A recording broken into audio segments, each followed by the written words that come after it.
አዲስ አበባን ጨምሮ በሁሉም የኢትዮጵያ ከተሞች እየተካሄደ ያለው የኮሪዶር ልማት ስራ ለብዙ አፍሪካ ሀገራት አዲስ መማሪያ ኒው ቤንችማርክ መሆን የሚችል አፈጻጸም መሆኑን አፍሪካውያን ወንድሞቻችን እህቶቻችንና ዓለም እየመሰከረ ይገኛል።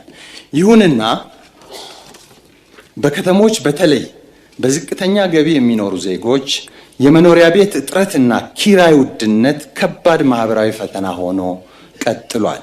ክቡር ጠቅላይ ሚኒስትር፣ መንግስት የኮሪዶር ልማቱን ውጤቶች በማስቀጠል ጎን ለጎን አዲስ አበባን ጨምሮ በሀገሪቱ ዋና ዋና ከተሞች የቤት እጥረትንና የኪራይ ውድነትን ወይም ጫናን በዘላቂነት የመንግስት የግሉ ዘርፍ የመንግስትና የግል አጋርነት የማህበረሰብና የግል አጋርነት የማህበረሰብ ተቋማትና የፋይናንስ ተቋማትን የሚያስተባብር የተቀናጀ የመኖሪያ ቤት ስትራቴጂ ተቀርጿልን? ማብራሪያ ቢሰጥበት።